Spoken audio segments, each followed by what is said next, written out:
ছেলেরা যদি 4টা বিয়ে করতে পারে তাহলে মেয়েদেরও 4টা কেন, মেয়েরা আরো বেশি করবে, কারণ মেয়েদের এনার্জি অলওয়েজ বেশি থাকে।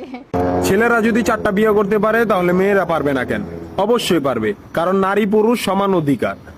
আর যদি একটা কথাই চিন্তা করি তাহলে মেয়েদের চেন কোনো কাজে লাগে না, চেন খুলে মুতার অধিকার তো তাদেরও আছে। মালে আসেন, একটা চাবি দিয়া যদি 4টা তালা খোলা যায় ওটাকে বলা হয় মাস্টার কি, আর একটা তালা যদি 4টা চাবিতেই খুলে সেটাকে বলা হয় খাঙ্কি। ধরেন আপনি 4টা ইঁদুর পালেন, আপনার কাছে গর্ত আছে একটা, বাহিরে অনেক বৃষ্টি, বুঝেনি তো ওয়েদার ডিমান্ড, এখন 4টা ইঁদুরের একসাথে গর্তে ঢুকতে হবে, তখন আপনি কি করবেন? ধরলাম উপরে নিচে মিলাই আরো 2টা আছে, হ্যাঁ, তাহলে 4 নাম্বার ইঁদুরটা কই যাবো? কানের ফুটা দা না নাকের ফুটা দিয়া?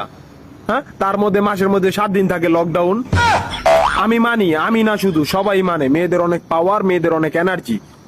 তাহলে দেশের মধ্যে ঘন ঘন লোডশেডিং হয় কেন? আমার মাথায় কোনোভাবেই ঢোকে না। একটা ছেলে যদি 4টা বিয়ে করে, 4টা ঘরে যদি 10টা সন্তান থাকে, তারপরও বাপের নামে একটাই থাকবো। এখন আপনি যদি 4টা বিয়ে করেন, একটা সন্তান হয়, তাহলে বাপের নাম কি দিবেন?